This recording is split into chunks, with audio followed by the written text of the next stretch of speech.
What's up, Michigan fans, and welcome to another episode of the Believe in Michigan podcast. I am Brandon Brown, joined as always by Grant Perry. And Grant, it is officially game week, brother. We've talked about it a lot. We've talked about how it feels when it gets here. You, as a former Michigan player, you know it better than most. The media got a chance to talk to Sharon Moore and some players today, and there will be other opportunities throughout the week leading up to Saturday's game against New Mexico, night game, as we've talked about before. So as Saturday gets rolling and people settle in and start to dent their couches in, they got to wait all day to watch until Michigan comes on. Let's just start right there before we get into our topics and the things that we're going to do today, Grant. Thoughts on Michigan being just 6 days away from kicking the season off? Thoughts on waiting around all day on Saturday? You can, throw your perspective in as a former player. What's this like as we're sitting here on Monday for you? And then, just as the dudes that are on the team right now are getting geared up.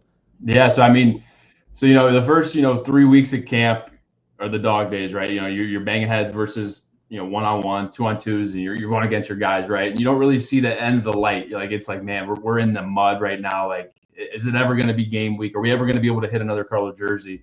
So you go through those first 3 weeks and you finally trug through, and then comes game week, right? And that's when everything starts getting a little bit lighter, a little bit easier. You start kind of narrowing down the game plan. So you kind of start figuring out, all right, Bryce, this is what you're going to do here. This is what you're going to do here. You're going to have these set of plays. You're going to look, for this look versus this coverage, so on and so forth. And not only does it allow the players to kind of start getting their legs back, start getting, feeling a little bit better, but start kind of focusing on New Mexico, right? You start, visualizing an opponent. And then that, with that comes those game jitters, right? You start getting excited. You start getting the feeling, right? The town starts flooding up, all the flags start going up. The maize and blue start showing up.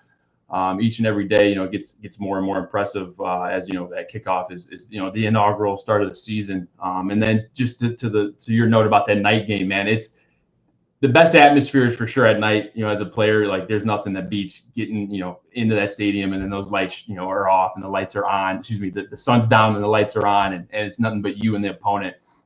But as far as waiting all day in the hotel and trying to stay loose and focused, it's the worst, man. It's not fun. You're waiting all day. You just want to go hit somebody. You've been waiting all month, and then you about 8 hours that day, and that 8 hours feels like an eternity. So you just try to do little things here and there, get in the ice tub, get some food, try to keep yourself busy for that PM kickoff. Yeah, I can't imagine. I mean, as fans, we get excited, just ramped up, like, oh, I just want 7 o'clock to get here. Yeah, if you're strapping the helmet on, I can't even imagine what that must be like. But it is the first game of the year too. I mean, there's veterans in the program who have gone through a bunch of seasons that know what it's like. But some of the younger guys, like it's the first game of the season, they haven't really settled in to that season routine yet because this is the first game on the calendar. So they're just ready to get at it. And that's what they'll do on Saturday night, 7 o'clock. And I cannot wait. We've talked about it a lot. You mentioned a young man just a second ago, Grant, very nonchalantly, I might add, named Bryce. He's been named the starter officially. Bryce Underwood is Michigan's starting quarterback.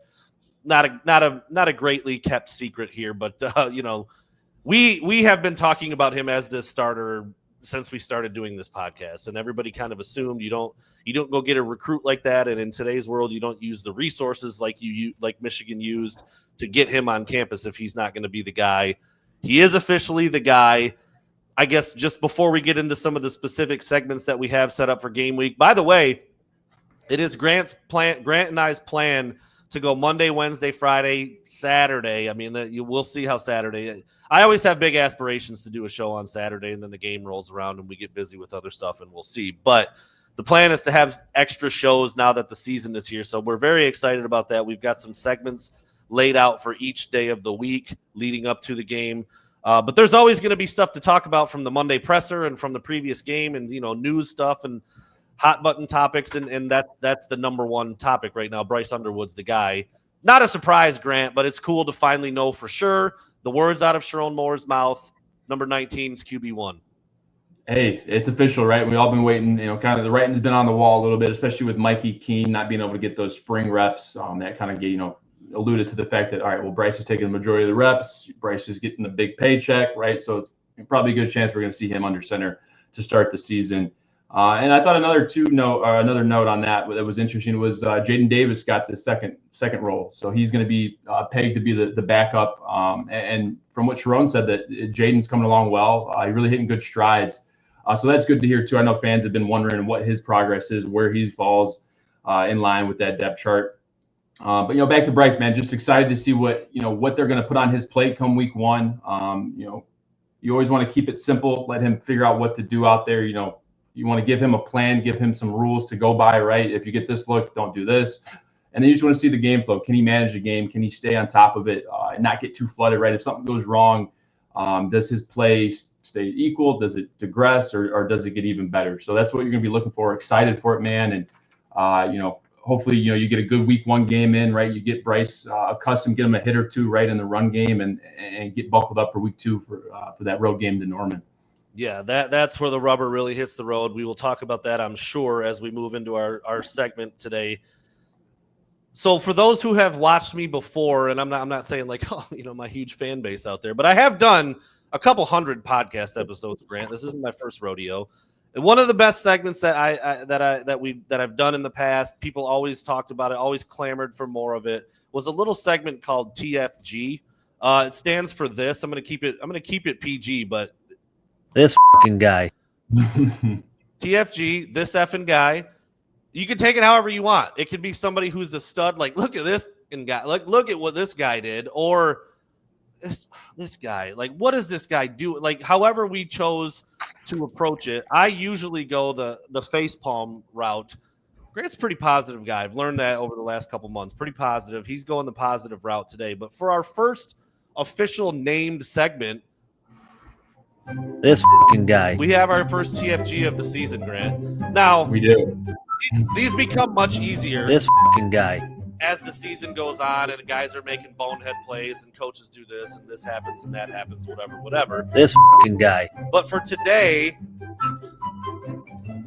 I'm curious to see where you went, because you did say I went with somebody that did some good things, and I'm going to go first because I don't even have a specific person. I don't have a name. I don't have anybody to actually get upset with. But this is where my TFG is first during game week here, Grant. Whoever it was that decided to send Kansas State and Iowa State to Dublin to play in a freaking downpour. And it was, dude, when I got up and started watching that game on Saturday, the first thing I did was check the weather in Manhattan, Kansas. It was like 78 sunny. And in Ames, Iowa, it was like 72 and sunny. And I'm watching the game and I'm like, this is awful. Like, the quarterbacks can't hang on to the ball. There's barely any downfield passing. You can't even see the lines on the field. I was like, this is just, I know everybody's trying to expand and trying to do the international thing. Michigan will be in Germany next year. I just immediately had the thought of like that could, look at Ann Arbor most days in late August, early September. It's usually awesome outside, and they're going to go over to Europe somewhere and try to play a football game where people probably don't even care that much. I don't know. And I was not loving what I was watching. I was like, I really wish they were just at one of these two teams' home stadiums. So my TFG is the guy who pulled the trigger and made that decision. I don't know who it is, but whatever. I don't like the guy this week. Hey, that's a very fair pick. And to your credit with that pick, I mean, you start watching that game and it's like, oh boy, this is week 0 for real. Like, these teams almost look like they're not even out of camp right now. And the rain and the downpour and the way the field looked definitely did not help. I mean, I was about to make a tweet. There was, I think, the second or third drive of the game, like an old lineman was catching a batted ball, and like, I'm just like, what is going on here?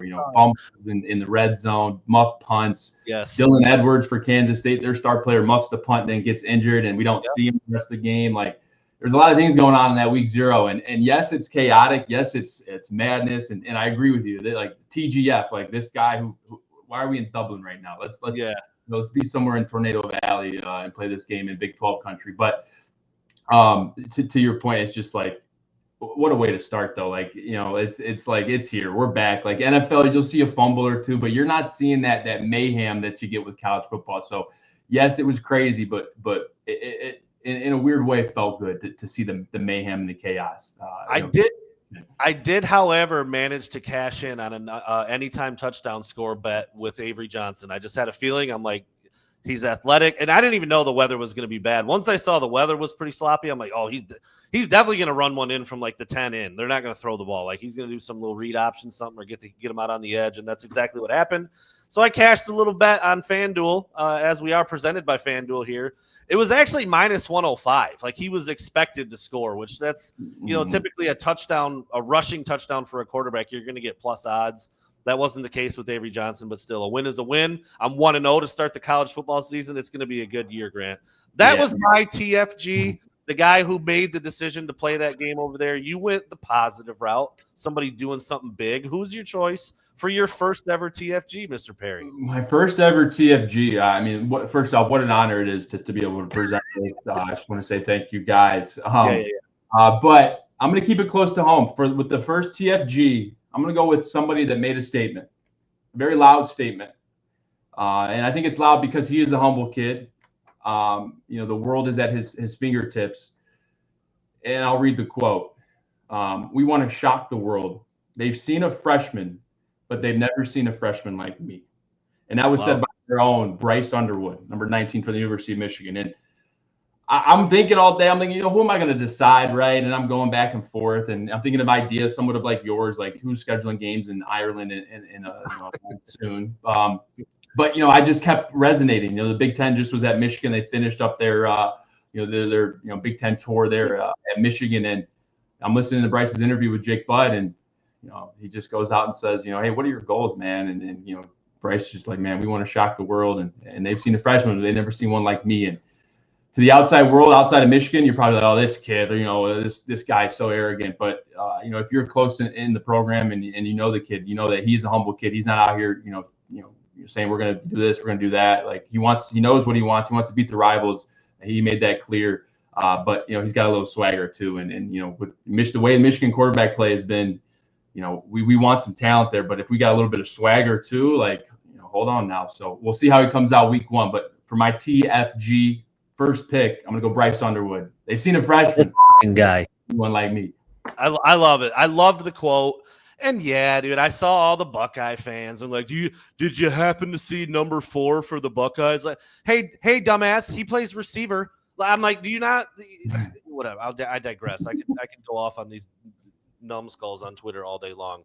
But you want that confidence from your QB, man. What do people expect him to say? I thought the quote was spot on. I liked the wording of it. It wasn't too over the top. It wasn't like, I'm going to win the Heisman, we're going to go undefeated. It was just like, I think I'm special, and I'm going to show everybody. And I love that, man. I love that confidence especially from the quarterback position. And like you said, especially when Michigan needs that injection at that position. They just haven't had that. Didn't have that last year, and it was a problem. It really was. And he's going to try to be the problem solver, and he knows that. And now, again, he's been named the starter officially by Sharon Moore, and, Godspeed. That's where everybody's at. We just want to see what it looks like on Saturday. And that leads us to our next and what will end up being our final segment. We're already 13 minutes in here, Grant. We've got a pack of questions we're going to throw out there. Again, for those people who might have watched me in the past before, we have a segment we like to call Burning Questions. These are going to be 3, 4, 5 questions apiece for Grant and I, where we just take a look at Michigan. I told Grant this. It gets obviously way, way easier once the season starts and you actually have a game to look back on. But there's no other time to do after this week, you can't do preseason questions anymore either. So this is a good time to do some questions as we get ready to launch into the season. Wednesday, we will take a good look at New Mexico a little bit, take a deep dive into them. Grant has already done a bunch of homework on that, so I'm excited to hear that.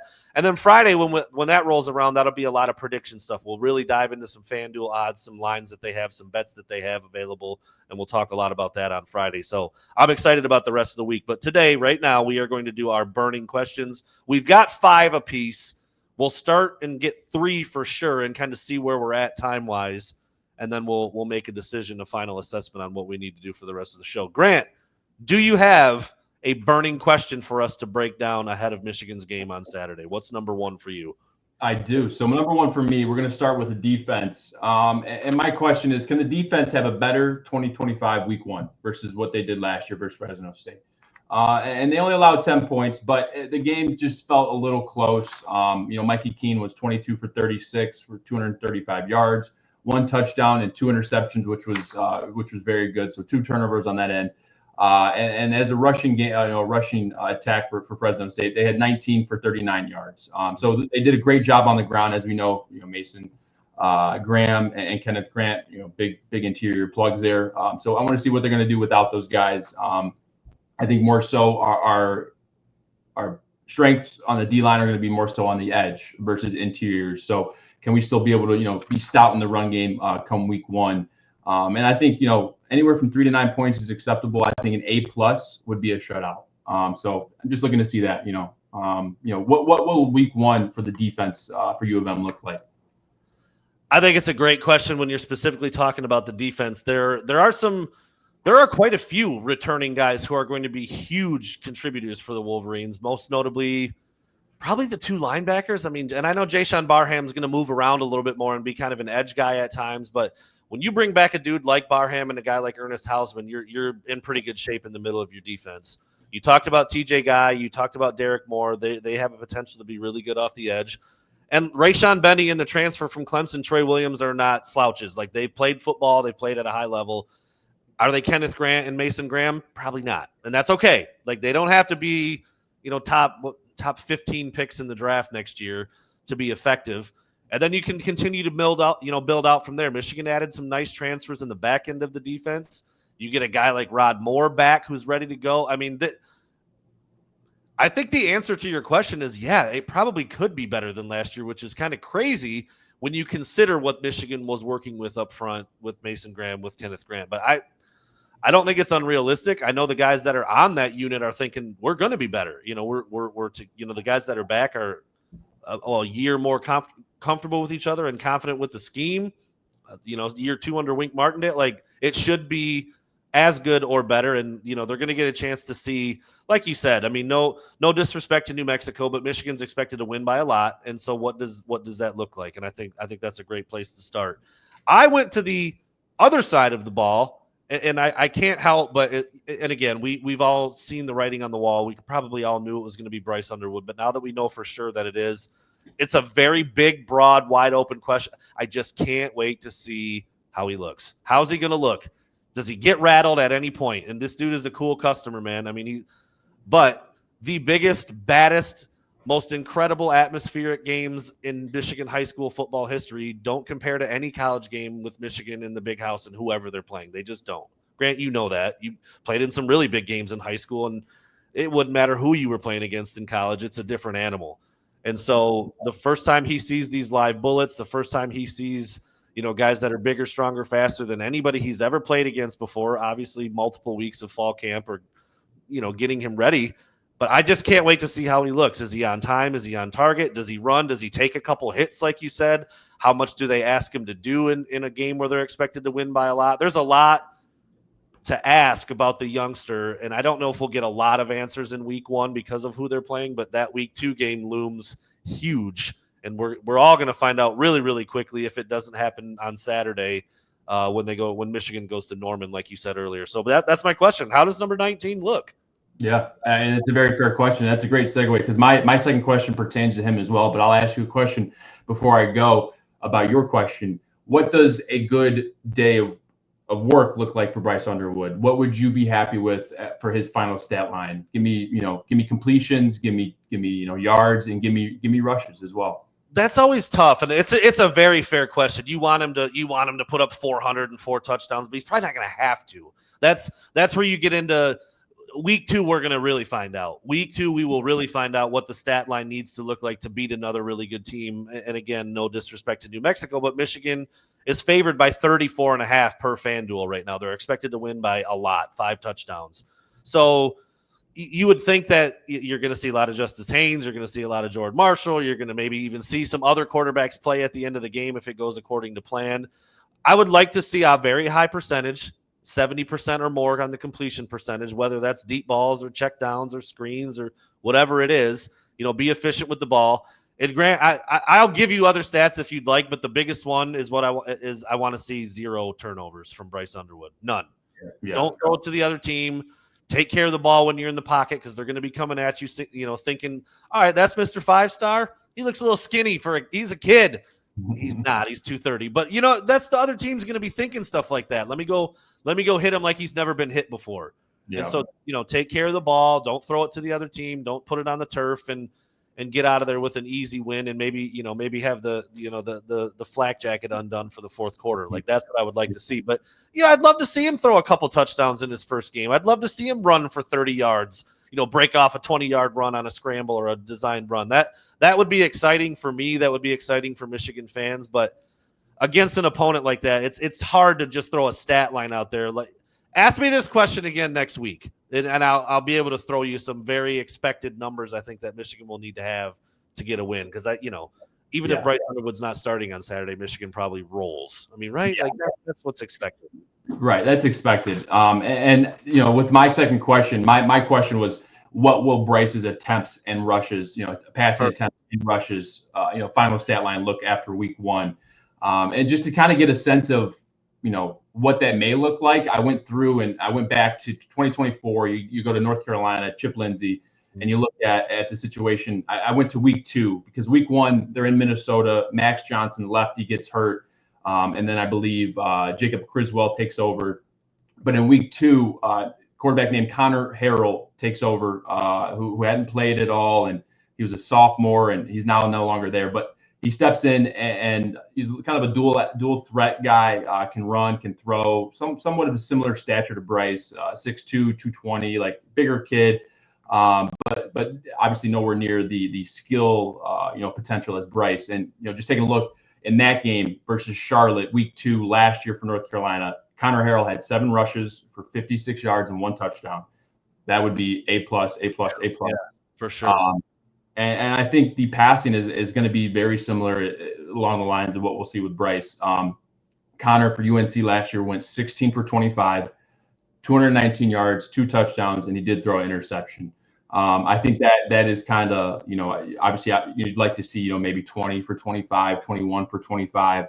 That 200 plus yards, I think is right on the money. And, if he throws for 2 touchdowns, you want to see him get 1, if he gets 2, that's really good. Anything over 2, you're like, hey, that's just extra credit.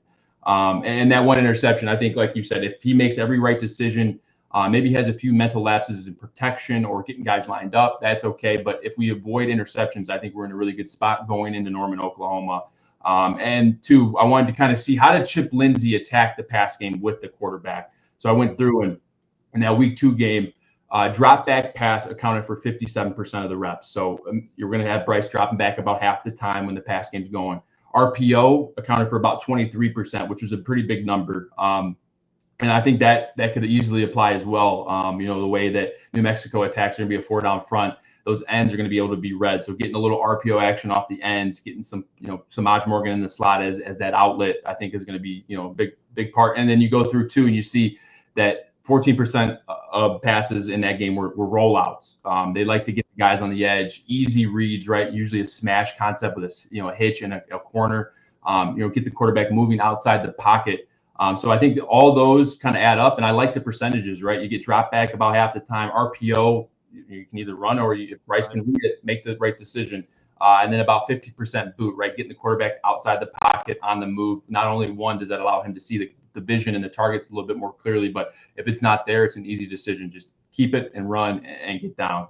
So that was a breakdown on how that week 2 game went for Chip Lindsey. And I think it's going to kind of mirror and look somewhat similar here for Bryce.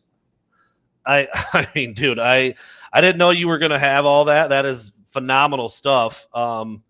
See, it's been too long. I haven't done the soundboard in a long time. There it is. That's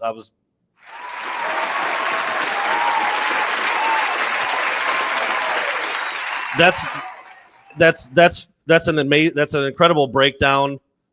I'm with you. If it looked like that, I'd be very happy. If we saw that. This is a great segue into my number 2 question. So I'll kind of just mash it into there. I'm just going to throw, quick yes or no, or you can go into it as much as you want. Do you think Bryce throws it 25 times on Saturday? That's a little higher than I had in my head, but it's not crazy. Dude, you see quarterbacks, hucking it 50 times a game nowadays in college football sometimes. So I don't know. Do you think he throws it 25 times?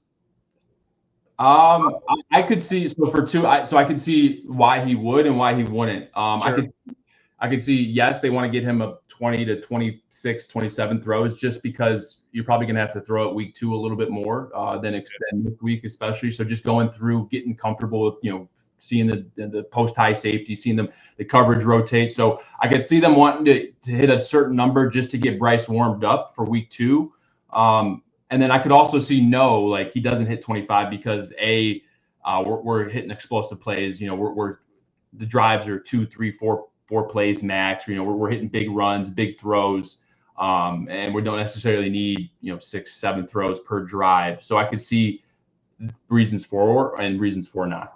I think it's fair. Yeah, I mean the flow of the game. Michigan again is expected to win by 35. Maybe fourth quarter rolls around, they're only up 13. I mean, you never know. That changes what you expected to do when you go in, and you adjust as you go, adjust at the half, adjust in between drives, etc. So my second question is kind of in that same ballpark.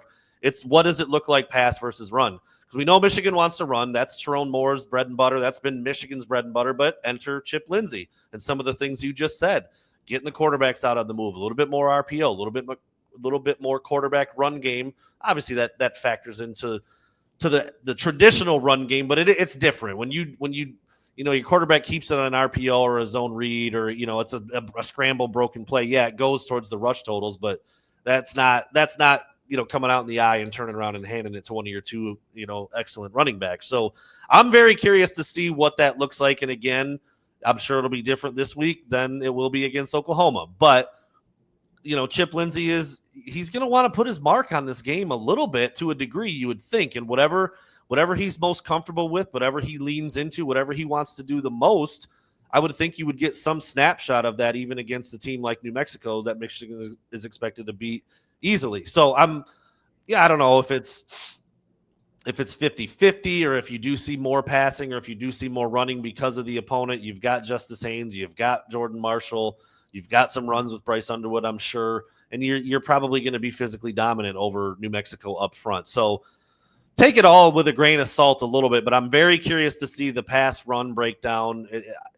Chip Lindsey he's different from the guys Michigan's had recently calling plays. So I'm curious to see what that looks like. And that there's just so many moving parts. They got the quarterback to figure out, like you said, get him comfortable, get him loose, get him ready for a big game on the road week 2. But, don't put too much on film. Don't show exactly what he can do. Don't show exactly what we can do. So, yeah, I'm curious to see the run-pass ratio on Saturday against New Mexico. Yeah, I think that's a very good question. And mine kind of hits off. My third question kind of hits on that as well a little bit. And kind of, essentially the same thing, but in a different light. My question is, what will a touch chart look like post-game week 1? And what I mean by that is, like, who's going to lead with catches, who's going to have the most runs, who's going to have the most yards. And for this, again, I went back to that Charlotte game, just, taking North Carolina going against Charlotte, kind of similar dynamic, right? Not a lesser, but a team that you're supposed to beat. You got a quarterback that's kind of entering phase 1 of his career. And just the breakdown of the game and how it went as far as who touched the ball most, who had the most yards. Receivers, 6 receivers had catches, at least 1 catch. All 6 of them, they totaled 7 total receptions for 99 yards and 1 touchdown. And they led all 3 of those categories. They did have the most participants. Tight ends, 2 total tight ends recorded 5 receptions between both of them for 56 yards and 1 touchdown.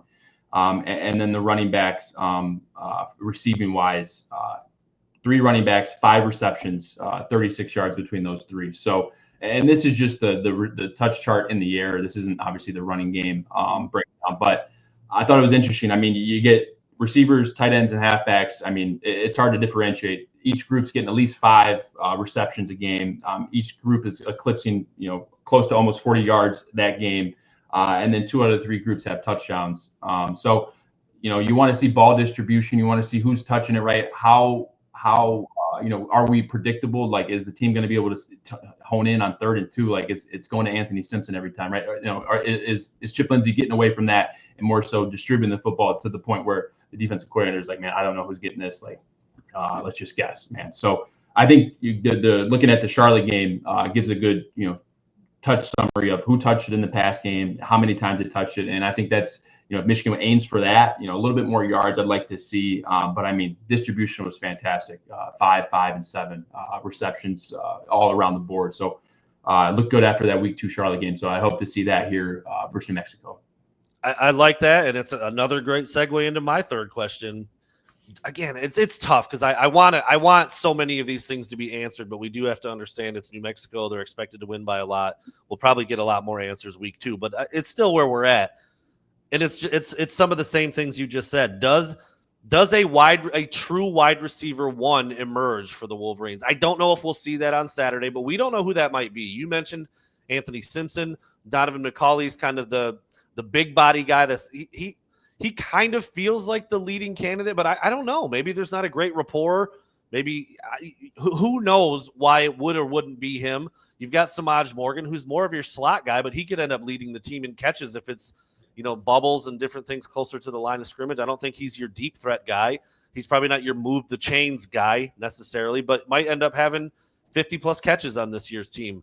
Then you throw in, the tight end room that, Michigan has always utilized its tight ends. You just talked about Chip Lindsey and his offense utilizing the tight ends and getting production out of that group. So maybe it's Marlon Klein. And then there's other guys too, some young freshman receivers who are expected to have a little bit of a role. I'm just curious to see if it's like, okay, next week when they go to Oklahoma, they need a big catch. They need someone Bryce can really look to. It's that guy. And I don't care who it is. I don't care if it's Marlon. I don't care if it's a tight end. I don't care if it's a slot. I don't care if it's the 6'5" McCauley out wide. It doesn't really matter.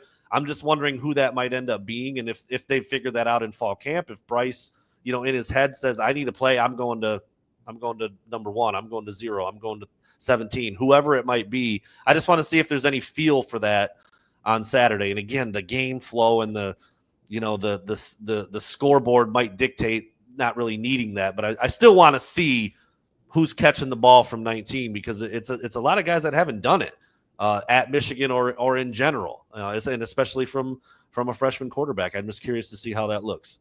Yeah, big question mark there. And but with that point, you just got to assume and hopefully assume that the receiver position is going to take a step up too. And with having a quarterback that can throw the football, right? He's obviously not experienced, but you just hope that receiver room steps up and helps out their quarterback, right? I know that's getting preached by Ron Bellamy, right? Just even if the ball's outside your frame, man, we got to be the difference makers. We got to help the freshman quarterback, because even a receiver catching a pass that wasn't in his vicinity or his frame, like the things that does for Bryce and a quarterback, especially a young quarterback, just getting the ball moving along and moving the chains and staying ahead of the chains there will be huge. So whoever can move those chains, like you said, I think will hopefully emerge a little bit in New Mexico, and if not, someone's going to have to Week 2 for sure. Staying on offense, my last question will be defense. I'll stay on offense here since we're on offense here for my fourth question. And these last two are going to be more so just season. What's the outlook throughout the season? And my question is, we know these running backs are going to be able to tote the rock. We know Jordan Marshall. He showed us some good flashes there at the end of the year versus versus Alabama. Really went off in that game.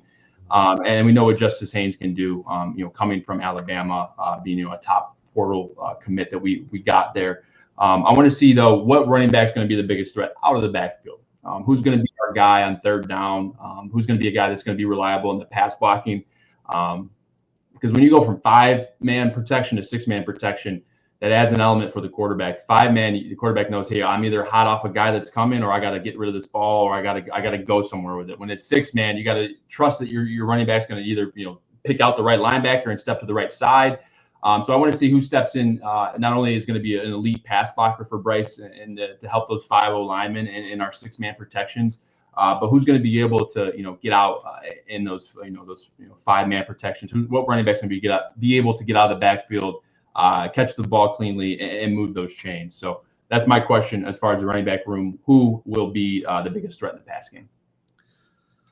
That's another big part of what we don't know yet with the Chip Lindsey offense, with a new quarterback. With both of those guys have played, but not a lot. It's just something we haven't seen either of them do. So I think that's another great thing to watch for. And again, I just feel like we're still gonna have a lot of questions after Saturday. I think just kind of natural given the opponent and how it's probably gonna go. And oh man, that game. I'm not trying to skip ahead. Trust me, I don't want to be at Week 2 yet. Let's get to Week 1. But you can't help but get excited about what it might look like in Week 2 in Norman and on the road, and an opponent like that. It's very, very, very exciting stuff, Grant. For my fourth question, I kind of just took what I talked about with the receiver group and just expanded it to the whole team. I just want to know, as you get ready to start a new season, you always hear about guys taking, this big leap from freshman to sophomore year, or as you become a senior, you kind of take this leadership jump, or you get named a captain, or whatever the case may be. I want to see the most visible leap. And I think there's quite a few guys who it could be. So who takes the biggest leap in 2025? I think Marlon Klein is at the top of the potential list because he's just going to have a ton more opportunity with Colson Loveland being gone. Jordan Marshall, like you said, the way he played against Alabama and really his only action of the year, you're like, oh, that's 1,000-yard back. Like, just give him the ball a lot. He's going to produce. Now you add Justice Haynes to the fold, and maybe there's not enough carries to go around, but how productive is Jordan Marshall? What does that look like? I talked about the receiver room a little bit. I mean, even the O-line, that's not my wheelhouse. Like, I always laugh at myself a little bit when I watch football. I'll watch a whole game and be like, I didn't watch a lineman the whole time. Like, my eyes just don't go there naturally. Grant, you're a former receiver. It might be the same way for you. I know you've done a lot more film stuff than I have, but I just don't watch the O-lineman that much. But there's some returning guys who have played some really good football already who need to take a step. And there's some young guys who kind of got thrown into the fire and absolutely have to take a step. And we unfortunately heard and talked about Andrew Babalola's injury. So some of those young guys like, hey, I'm the guy now, Evan Link and whoever else, Andrew Sprague, some other guys who might end up stepping up and playing a lot of meaningful snaps this year. What does their leap look like? And on the other side of the ball, Rod Moore coming back from injury, Jair Hill, what's that secondary look like as a group? Jayshawn Barham switching his role. I mean, does he become a double-digit sack guy? I mean, how sick would that be if you've got a guy that can just absolutely get after the quarterback off the edge beyond Derek Moore and TJ Guy? So there's two other names. I think there's so many names that have already played pretty good football, but if a couple of them really take a leap, it could take Michigan's, just raise the whole team's level up a lot. And so I'm very curious to see who that might be. Sorry, I got a phone call there. I had to decline. Good. Yeah, no, I just expanded out to the whole team. Who really takes a big leap and what does it look like? Yeah. And I think too, when you think about that and a big part of that is right. You may see a guy get some reps last year, or some guy, might have got some run last year, or, you saw some guys get in, some younger guys get in. And that's kind of the benefit, there's not much benefit, but when you do go, 7-5 and you don't win many games, you have the opportunity and you're dealing with injuries, guys sitting out, not sure if they're going to enter the draft. You get the opportunity to get young guys in, and that gives the fan and us opportunities to say, hey, I remember him. He had an opportunity last year. And then when he does, 2 or 3 good things this year, it already looks like an exponential jump. So I think in that dark year we had last year of not winning the amount of games we wanted to, we did get the opportunity to shuffle a lot of guys around, especially on defense. We were really deep. We had the opportunity to get guys playing time and get guys on that field. So I think that just sets us up for the opportunity to see their progression and be able to see, okay, yeah, he is taking a jump. He is looking a little bit stronger on those double teams. And with that, I'll go into my 5th question. We're going to move to the defensive side of the football. And, obviously we lost Kenneth Grant, we lost Mason Graham and Will Johnson, et cetera. But there is still talk around town about our front 7 being a top unit in the country and having guys that are going to get drafted and having, refound success, not necessarily taking a dip, but finding success in other ways with our depth, our edge pressure. So my question to that is, if we are a top 5, top 10 front 7, and we have shown that through 6, 7, 8 weeks, are any of those guys, Derek Moore, a TJ Guy, maybe a Jayshawn Barnum, will any of those guys receive All-American honors? Will anyone get, 3rd team, 2nd team?